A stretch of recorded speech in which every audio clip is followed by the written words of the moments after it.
ನಮಸ್ಕಾರ, ಆದಾಬ್, ಜೈ ಭೀಮ್. ನಾನು ನಿಮ್ಮ ಭಾಗ್ಯನಾರಾಯಣ ಬೊಗ್ಗವರಪು. ನೀವು ನೋಡ್ತಾ ಇದ್ದೀರಿ ಸುದ್ದಿ ಸರ್ಕಲ್.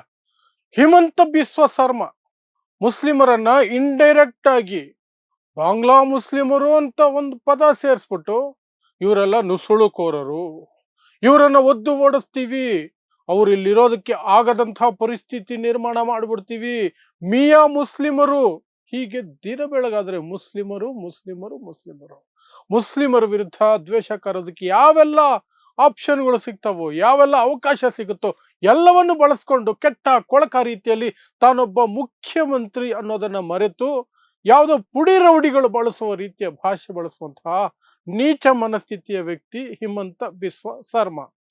ಆ ವ್ಯಕ್ತಿ ಬೇರೆಯವರನ್ನ ನುಸುಳುಕೋರರು, ಹೊರದೇಶದವರು ಅಂತ ಹೇಳುವಂತಹ ಆ ವ್ಯಕ್ತಿ ತನ್ನ ಮನೆಯಲ್ಲಿ ತನ್ನ ಹೆಂಡತಿಯ ಬಳಿ ಯಾವ ಯಾವ ಪಾಸ್ಪೋರ್ಟ್ ಇದೆ ಅಂತ ನೋಡಿಲ್ವಾ? ಈ ಪ್ರಶ್ನೆ ಈಗ ಬರ್ತಾ ಇದೆ. ಯಾಕಂದ್ರೆ ಕಾಂಗ್ರೆಸ್ನ ಪವನ್ ಖೇರ ಒಂದಷ್ಟು ದಾಖಲೆಗಳನ್ನ ಹೊರಗಡೆ ಬಿಟ್ಟಿದ್ದಾರೆ. ಏನು ಅಂದ್ರೆ ಅವರ ಹೆಂಡತಿಯ ಬಳಿ ಭಾರತದಲ್ಲ, ಬೇರೆ 3 ದೇಶಗಳದ್ದು ಪಾಸ್ಪೋರ್ಟ್ ಇದೆ. ಅದರಲ್ಲಿ 2 ದೇಶಗಳು ಮುಸ್ಲಿಂ ರಾಷ್ಟ್ರಗಳು. 2 ಮುಸ್ಲಿಂ ರಾಷ್ಟ್ರಗಳ ಪಾಸ್ಪೋರ್ಟ್ ಅನ್ನ ಹಿಮಂತ ಬಿಸ್ವ ಶರ್ಮಾ ಅವರ ಹೆಂಡತಿ ಹೊಂದಿದ್ದಾರೆ ಅಂತ ದಾಖಲೆಗಳನ್ನ ಕಾಂಗ್ರೆಸ್ನ ಪವನ್ ಖೇರ ಬಿಡುಗಡೆ ಮಾಡಿದ್ದಾರೆ. ಸೊ ಏನದು ವಿವರಗಳು? ಕಾಂಗ್ರೆಸ್ನ ಪವನ್ ಖೇರ ಸುದ್ದಿಗೋಷ್ಠಿ ನಡೆಸಿ ಕೊಟ್ಟಿರುವಂತಹ ವಿವರ ಏನು ಅದನ್ನ ವಿವರಿಸುವಂತಹ ಪ್ರಯತ್ನ ಮಾಡ್ತೀನಿ. ಅದರ ಜೊತೆಗೆ ಇದಕ್ಕೆ ಹಿಮಂತ ಬಿಸ್ವ ಶರ್ಮಾ ಕೊಟ್ಟಿರುವಂತಹ ಸಮಜಾಯಿಷಿ ಅಥವಾ ಬೆದರಿಕೆ ಏನು ಅದನ್ನು ಸಹ ವಿವರಿಸುವಂತಹ ಪ್ರಯತ್ನವನ್ನು ಮಾಡ್ತೀನಿ. ಸೊ ನಾನು ಆಗ್ಲೇ ಹೇಳ್ದಂಗೆ ಹಿಮಂತ ಬಿಸ್ವ ಶರ್ಮಾ ನಿಮಗೆ ಗೊತ್ತಿರಬೇಕು, ಈ ಹಿಂದೆ ರಾಹುಲ್ ಗಾಂಧಿ ಅಂದ್ರೆ ನಾನು ಪ್ರಾಣ ಕೊಟ್ಟು ಬಿಡ್ತೀನಿ ಅಂತ ಹೇಳ್ಕೊಂಡು ಓಡಾಡ್ತಿದ್ದಂತಹ ಹಿಮಂತ ಬಿಸ್ವ ಶರ್ಮಾ, ಈ ಹಿಮಂತ ಬಿಸ್ವ ಶರ್ಮಾ ಜಗತ್ತಿನ ಅತಿ ದೊಡ್ಡ ಭ್ರಷ್ಟಾಚಾರಿ ಅಂತ ಹೇಳಿ ಬಿಜೆಪಿಯವರು ಒಂದು ಪುಸ್ತಕ ಬಿಡುಗಡೆ ಮಾಡಿದ್ರು. ಪಾಂಪ್ಲೆಟ್ ಎಲ್ಲ ಸಾಲಲ್ಲ ಈ ವ್ಯಕ್ತಿಯ ಬಗ್ಗೆ, ಈ ವ್ಯಕ್ತಿ ಮಾಡಿರೋ ಭ್ರಷ್ಟಾಚಾರದ ಬಗ್ಗೆ ಹೇಳಕ್ಕೆ, ಪುಸ್ತಕನೇ ಬೇಕು ಅಂತ ಪುಸ್ತಕ ತಂದಿದ್ರು ಬಿಜೆಪಿಯವರು ಹೊರಗಡೆ. ಆದ್ರೆ ಯಾವಾಗ ಹಿಮಂತ ಬಿಸ್ವ ಶರ್ಮಾ ರಾಹುಲ್ ಗಾಂಧಿಯ ವಿರುದ್ಧ ಮಾತಾಡಿ ಬಿಜೆಪಿ ಸೇರ್ಕೊಂಡ್ರು, ಆ ಕ್ಷಣಕ್ಕೆ ಬಿಜೆಪಿಯ ಆ ಭ್ರಷ್ಟಾಚಾರದ ಪುಸ್ತಕ ಎಲ್ಲೋಯ್ತು ಗೊತ್ತಿಲ್ಲ. ಇವತ್ತು ಬಿಜೆಪಿ ಕಡೆಯಿಂದ ಅಸ್ಸಾಂ ರಾಜ್ಯದ ಮುಖ್ಯಮಂತ್ರಿ ಸೊ ಬಿಜೆಪಿಯ ವಾಷಿಂಗ್ ಮಿಷನ್ ಅಲ್ಲಿ ಹಾಕಿ ತೊಳೆದು ಒಗೆದು ಆರಾಕಿ ಆಲಾಗೀಲ ಹಾಕಿ ಉಜಾಲ ಹಾಕಿ ಬೆಳಗಿಸ್ಬಿಟ್ಟವ್ರೆ. So he's now purest politician. ಆದ್ರೆ ಅದನ್ನ ನಿರಂತರವಾಗಿ ಆ ಸೀಟು ಉಳಿಸ್ಕೊಳ್ಬೇಕಲ್ಲ, ಅದಕ್ಕೆ ದಿನ ಬೆಳಗಾದ್ರೆ ಮುಸ್ಲಿಮರ ವಿರುದ್ಧ ದ್ವೇಷಕಾರದು, ಮಿಯಾ ಮುಸ್ಲಿಮ್ಸ್ ಅಂತ ಹೇಳೋದು, ಅವರನ್ನು ಸುಳ್ಕೋರು ಅಂತ ಹೇಳೋದು, ಅವ್ರನ್ನ ಕೆಟ್ಟ ಕೊಳಕ ಭಾಷೆಯಲ್ಲಿ ಬೈಯೋದು, ಏನ್ ಬೇಕಾದ್ರೂ ಬೈಯೋದು, ಕಟ್ಮುಲ್ಲ ಅಂತ ಬೈಯೋದು, ಇನ್ನೆಂತದ ಬೈತಾನೆ ಇರೋದು ಅಷ್ಟೇ. ಯಾಕೆ? ಓಟ್ ಬರುತ್ತೆ ಅಂತ. ಅಂತಹ ಹಿಮಂತ ಬಿಸ್ವ ಶರ್ಮಾ ಹೆಂಡತಿ ರಿಂಕಿ ಭುಯಾನ್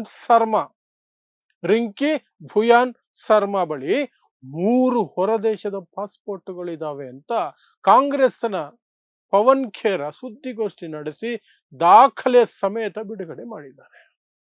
ಸೊ ಪವನ್ ಖೇರ ಪ್ರಕಾರ ಯಾವುದು ಆ 3 ದೇಶಗಳು? ಅದರಲ್ಲಿ 2 ಮುಸ್ಲಿಂ ರಾಷ್ಟ್ರಗಳಿದ್ದಾವೆ. ಯಾವ್ಯಾವುದು ಗೊತ್ತಾ? UAE, United Arab Emirates, Dubai ಇರುವಂತಹ UAE, ಮತ್ತಿನ್ನೊಂದು ಈಜಿಪ್ಟ್. ಇವೆರಡು ಮುಸ್ಲಿಂ ರಾಷ್ಟ್ರಗಳು. ಇನ್ನೊಂದು ದೇಶದ್ದು ಪಾಸ್ಪೋರ್ಟ್ ಇದೆಯಂತೆ ಅವರ ಹೆಸರಿನಲ್ಲಿ. ಅದು ಆಂಟಿಗ್ವಾ ಮತ್ತು ಬರ್ಮುಡಾ ಅನ್ನುವ ದೇಶ.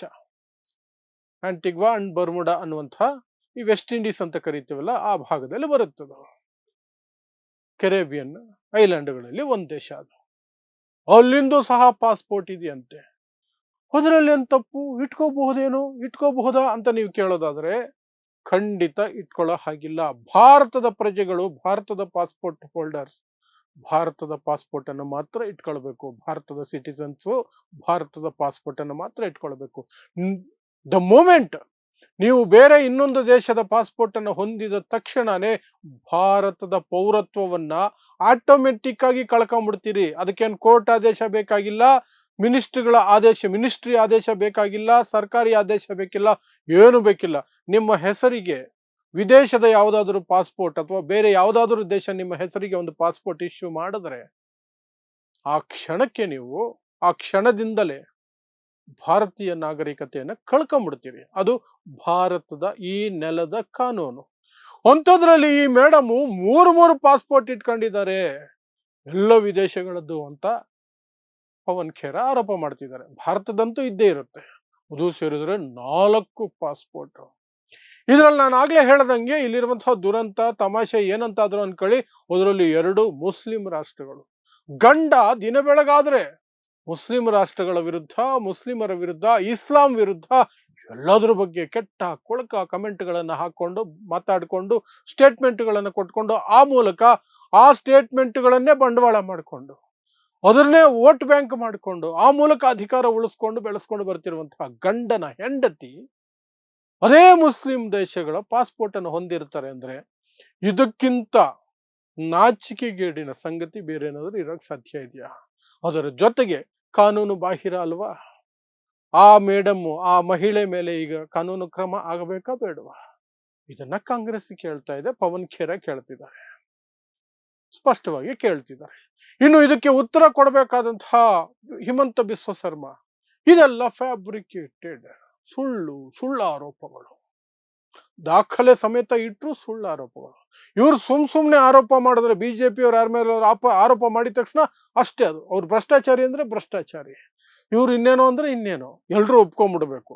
ಬಿಜೆಪಿಯವ್ರು ಮಾತ್ರ ದಾಖಲೆಗಳನ್ನು ಇಟ್ಟರು ಸಹ ನಾವು ಒಪ್ಪಲ್ಲ, ನಾವು ಒಪ್ಪಿಲ್ಲ ಅಂದ್ಮೇಲೆ ಯಾರು ಒಪ್ಪಬಾರ್ದು. ಸೊ ಹಿಮಂತ ಬಿಸ್ವ ಶರ್ಮಾ ಹೇಳ್ತಿರೋದು ಇದೆಲ್ಲ ಸುಳ್ಳು ಆರೋಪ. ಎಲೆಕ್ಷನ್ ಟೈಮು ಸುಳ್ಳು ಹೇಳ್ತಿದ್ದಾರೆ. ಅದರ ಜೊತೆಗೆ ಒಂದು ಬೆದರಿಕೆ, ಮಾನನಷ್ಟ ಮೊಕದ್ದಮೆ ಹಾಕ್ಬಿಡ್ತೇನೆ, ಮಾನನಷ್ಟ ಮೊಕದ್ದಮೆ ಅಂತ ಅದೊಂದು ಅಸ್ತ್ರ. ಈಗ ಪವನ್ ಖೇರ ವಿರುದ್ಧ ಮಾನನಷ್ಟ ಮೊಕದ್ದಮೆ ಆಗ್ತೀನಿ, ಜೈಲಿಗೆ ಕಳಿಸ್ಬಿಡ್ತೀನಿ ಅಂತ ಹಿಮಂತ ಬಿಸ್ವ ಶರ್ಮಾ ತೊಡೆ ತಟ್ಟಿ ನಿಂತಿದ್ದಾರೆ ಈಗ. ಬಟ್ ಆ ದಾಖಲೆಗಳನ್ನು ನೋಡಿದಾಗ ನಿಮಗೆ ಶಾಕ್ ಆಗುತ್ತೆ. ಆ ರೀತಿಯಾಗಿ ಇರುವ ಸಾಧ್ಯತೆಗಳು ಹೆಚ್ಚಾಗಿದ್ದಾವೆ, ಎದ್ದು ಕಾಣ್ತಿದೆ ದಾಖಲೆಗಳಲ್ಲಿ. ಅದೂ ಅಲ್ಲದೆ ಪವನ್ ಖೇರ ಅಂತಹ ವ್ಯಕ್ತಿ ಕಾಂಗ್ರೆಸ್ನ ಅಧಿಕೃತ ವಕ್ತಾರರು ಸುಮ್ನೆ ಯಾವುದೋ ದಾಖಲೆ ತಗೊಂಡು ಬಂದ್ಬಿಟ್ಟು, ಅದು ರಾಜಕಾರಣಿಯದ್ದಲ್ಲ, ಅವರ ಹೆಂಡತಿ ವಿಚಾರದಲ್ಲಿ, ಅದು ಪಾಸ್ಪೋರ್ಟ್ಗಳನ್ನ ಈಸಿಯಾಗಿ ವೆರಿಫೈ ಮಾಡ್ಬೋದಲ್ಲ, ಅವರು ವೆರಿಫೈ ಮಾಡದೆ ಆರೋಪ ಮಾಡಿರ್ತಾರ ಅಥವಾ ಸುಮ್ನೆ ಆರೋಪ ಮಾಡೋದು ನಾಳೆ ಗೊತ್ತಾಗುತ್ತೆ ಅಂತ ಗೊತ್ತಿರಲ್ವಾ? ಪಾಸ್ಪೋರ್ಟ್ಗಳು ಒಂದೊಂದು ದೇಶಕ್ಕೆ ಒಂದೊಂದು ಕೋಡ್ ಕೊಟ್ಟಿರ್ತಾರೆ, ಒಂದೊಂದು ನಂಬರ್ ಇರುತ್ತೆ, ಈಸಿಯಾಗಿ ಗೊತ್ತಾಗುತ್ತೆ. ಆ ನಂಬರ್ ಹೊಡೆದ್ರೆ ಮುಗೀತು, ಅಲ್ಲಿನ ಸಿಟಿಜನ್ಶಿಪ್ ಇದೆ, ಪಾಸ್ಪೋರ್ಟ್ ಇದೆ ಅಂತ ಸ್ಪಷ್ಟವಾಗಿ ಗೊತ್ತಾಗುತ್ತಲ್ಲ. ಆದರೂ ಬೆದರಿಕೆ ಇವ್ರದ್ದು. ಯಾಕಂದ್ರೆ ಆ ನಂತರ ಈ ಗ್ಯಾಪ್ ಅಲ್ಲಿ ಬೆದರಿಕೆ, ಕೇಸ್ ಹಾಕೋದು, ಕೋರ್ಟ್ಗೆ ಹೋಗೋದು, ಈ ಗ್ಯಾಪ್ ಅಲ್ಲಿ ಏನೇನೋ ಮಾಡಿ ಅದನ್ನು ಮುಚ್ಚಾಕ್ಬಿಡೋದು, ಅದನ್ನು ಕೇಸನ್ನೇ ಉಲ್ಟಾ ತಲೆ ಕೆಳಗೆ ಮಾಡಿ ಏನೋ ಒಂದು ಮಾಡಿ ಬಿಸಾಕ್ಬಿಟ್ರೆ ಆಮೇಲೆ ಹೇಳೋರಿಲ್ಲ ಕೇಳೋರಿಲ್ಲ, ಅವ್ರದೇ ರಾಜ್ಯಭಾರ. ಅವ್ರ ಪ್ರಕಾರ ಮೋದಿ ಇನ್ನೂ 50 ವರ್ಷ ಇರ್ತಾರೆ, ಅಲ್ಲಿವರೆಗೂ ಯಾರೇನು ಮಾಡೋಕ್ಕಾಗೋದಿಲ್ಲ. ಹಂಗೆ ಇವ್ರ ಕಥೆ. ಸೊ ಇದಿಷ್ಟು ಹಿಮಂತ ಬಿಸ್ವ ಶರ್ಮಾ, ಮಹಾನ್ ಹಿಂದುತ್ವವಾದಿ, ದಿನ ಬೆಳಗಾದ್ರೆ ಮುಸ್ಲಿಮರ ವಿರುದ್ಧ ನಂಜು ಕಾರುವ ವ್ಯಕ್ತಿಯ ಹೆಂಡತಿ 3 ಬೇರೆ ದೇಶದ ಪಾಸ್ಪೋರ್ಟ್ ಇಟ್ಕೊಂಡಿದ್ದಾರೆ, ಅದರಲ್ಲಿ 2 ಮುಸ್ಲಿಂ ದೇಶಗಳದ್ದು ಅಂತ ಕಾಂಗ್ರೆಸ್ನ ಪವನ್ ಖೇರ ಸುದ್ದಿಗೋಷ್ಠಿ ನಡೆಸಿ ಮಾಡಿರುವ ಆರೋಪಗಳು ಮತ್ತು ಅದಕ್ಕೆ ಸಂಬಂಧಪಟ್ಟಂತಹ ಒಂದಷ್ಟು ಮಾಹಿತಿ ಅಷ್ಟೇ. ಸೊ ಇಂತಹದ್ದೇ ವಿಶೇಷ ಸುದ್ದಿಗಳಿಗಾಗಿ ನೋಡ್ತಾ ಇರಿ ಸುದ್ದಿ ಸರ್ಕಲ್. ನಾನು ನಿಮ್ಮ ಭಾಗ್ಯನಾರಾಯಣ ಬೊಗವರಪು.